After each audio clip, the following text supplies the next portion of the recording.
मुझे पैसे से क्या काम, मुझे तो अपना सुहाग चाहिए, मैं तो अपने स्वामी के दर्शन करना चाहती हूँ। तब माता ने प्रसन्न होकर कहा, जा बेटी, तेरा स्वामी आएगा।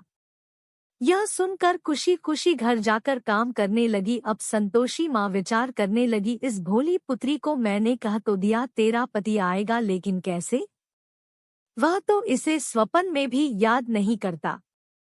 उसे याद दिलाने को मुझे ही जाना पड़ेगा। इस तरह माता उस बुढ़िया के बेटे के स्वप्न में जाकर कहने लगी, साहूकार के बेटे सो रहा है या जगता है? वो कहने लगा, माँ सोता भी नहीं जागता भी नहीं, कहो क्या आ गया है? माँ कहने लगी, तेरा घर बार कुछ है कि नहीं? वह बोला, मेरे पास सब कुछ है, माँ बाप है, बहू है, क्या कमी है? माँ बोली, भोले तेरी पत्नी घोर कष्ट उठा रही है, तेरे माँ बाप उसे परेशानी दे रहे हैं, वह तेरे लिए तरस रही है, तू उसकी सुध ले। वह बोला, हाँ माँ मुझे पता है, पर मैं वहाँ जाऊँ कैसे? माँ कहने लगी, मेरी बात मान, सवेरे नहा धोकर संतोषी माता का नाम ले, घी का दीपक जलाकर दुकान पर चला जा, देखते देखते सारा लेन देन उतर जाएगा, सारा माल बिक जाएगा, सांझ तक धन का भरी ढेर लग जाएगा, थोड़ी देर में देने वाले रुपया लेन लगे, सरे सामान का ग्राहक सौदा करने लगे, शाम तक धन का भरी ढेर इकट्ठा हो गया और संतोषी माता का यह चमत्कार देखकर खुश होने लगा और धन इकट्ठा कर घर ले जाने के लिए वस्त्र गहने खरीदने लगा और घर को निकल गया। उधर उसकी पत्नी जंगल में लकड़ी लेने जाती है। लौटते वक्त माता जी के मंदिर में आराम करती है। प्रतिदिन वह वही विश्राम करती थी। अचकन से धूल उड़ने लगी। धूल उड़ती देख वह माता से पूछने लगी, है माता, यह धूल कैसी उड़ रही है?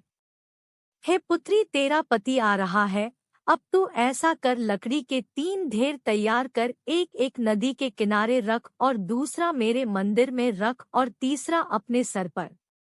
तेरे पति को लकड़ियों का गट्ठर देख तेरे लिए मोह पैदा होगा, वह यहाँ रुकेगा, नाश्ता पानी खाकर माँ से मिलने जाएगा, तब तू लकड़ियों का बोझ उठाकर चौक पर जाना और गट्ठर नीचे रखकर जोर से आवाज लगाना, लो सासू जी, लकड़ियों का गट्ठर लो, भूसी की रोटी दो, नारियल के खेपड़े में पानी दो, आज मेहमान कौन आया है? माता जी से अच्छा कहकर जैसा माँ ने कहा वैसा करने लगी। इतने में मुसाफिर आ गए। सूखी लकड़ी देख उनकी इच्छा हुई कि हम यही आराम करें और भोजन बनाकर खा पीकर गाँव जाएं। आराम करके गाँव को चले गए। उसी समय सिर पर लकड़ी का गट्ठर लिए वह आती है। लकड़ियों का बोझ आंगन में उतारकर जोर से आवाज लगाती है, लो सासू जी, लकड़ियों का गट्ठर लो, भूसी की रोटी दो, आज मेहमान कौन आया है? यह सुनकर उसकी सास बाहर आकर अपने दिए हुए कष्टों को भुलाने के लिए कहती है, बहू ऐसे क्यों कह रही है? तेरा मालिक आया है, आप बैठ भोजन कर, कपड़े गहने पहन। उसकी आवाज सुन उसका पति बाहर आता है। अंगूठी देख व्याकुल हो जाता है। माँ से पूछता है, माँ यह कौन है? माँ बोली, बेटा यह तेरी बहू है। जब से तू गया है तब से सारे गांव में भटकती फिरती है। घर का कामकाज कुछ करती नहीं, 4 पहर आकर खा जाती है। वह बोला, ठीक है माँ, मैंने इसे भी देखा और तुम्हें भी, अब दूसरे घर की चाबी दो, उसमें रहूंगा। माँ बोली, ठीक है। तब वह दूसरे मकान की तीसरी मंजिल का कमरा खोल सारा सामान जमाया। एक दिन में राजा के महल जैसा ठाट-बाट बन गया। अब क्या था? बहू सुख भोगने लगी। इतने में शुक्रवार आया। पति से कहा, मुझे संतोषी माता के व्रत का उद्यापन करना है। पति बोला, खुशी से कर लो। वह उद्यापन की तैयारी करने लगी। जेठानी के लड़कों को भोजन के लिए गई। उन्होंने कहा, ठीक है, पर पीछे से जेठानी ने अपने बच्चों से कहा, भोजन के वक्त खटाई मांगना, जिससे उसका उद्यापन न हो। लड़के गए, खीर खाकर पेट भर गया, लेकिन खाते ही कहने लगे, हमें खटाई दो, हमने खीर नहीं खानी है। वह कहने लगी खटाई नहीं दी जाएगी, यह तो संतोषी माता का प्रसाद है। लड़के उठ खड़े हुए, बोले पैसा लाओ। भोली बहू कुछ जानती नहीं थी, उन्हें पैसे दे दिए। लड़के उसी समय इमली लेकर खाने लगे। यह देखकर बहू पर माताजी ने गुस्सा किया। राजा के दूत उसके पति को पकड़ कर ले गए। जेठ जेठानी कहने लगे, लूट लूट कर धन लाया था, अब पता लगेगा जब जेल की मार खाएगा। बहू से यह सहन नहीं हुए। रोती हुई मंदिर गई, कहने लगी है माता, यह क्या किया? हंसा कर अब भक्तों को रुलाने लगी। माता बोली, बेटी तूने उद्यापन करके मेरा व्रत भंग किया है। वह कहने लगी, माता मैंने क्या अपराध किया है? मैंने भूल से लड़कों को पैसे दिए थे, मुझे क्षमा करो। मैं फिर तुम्हारा उद्यापन करूंगी। माँ बोली, अब भूल मत करना। वह कहती है, अब भूल नहीं होगी, अब वो कैसे आएंगी?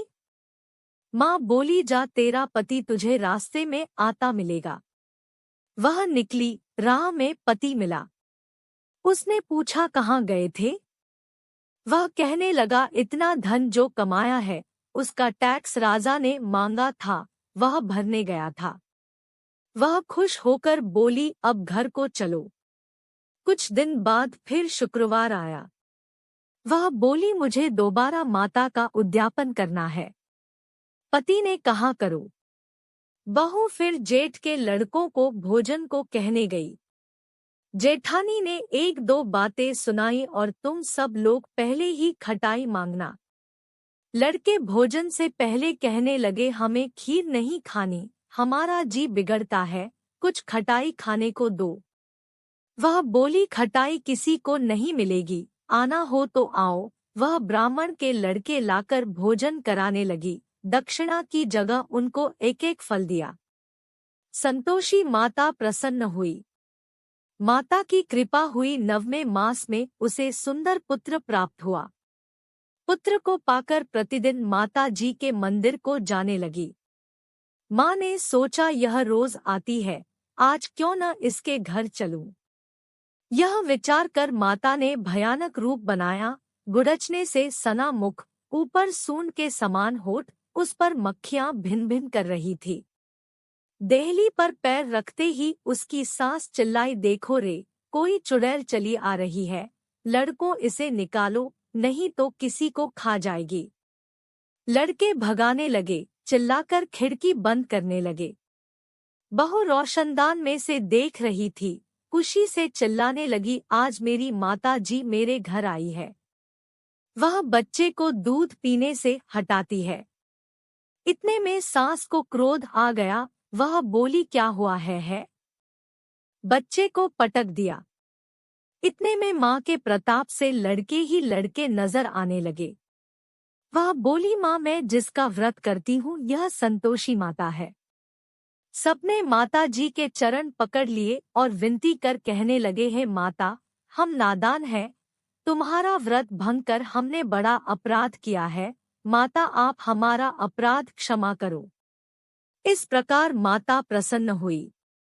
बहू को प्रसन्न हो जैसा फल दिया वैसा माता सबको दे, जो पढ़े उसका मनोरथ पूर्ण हो। बोलो संतोषी माता की जय।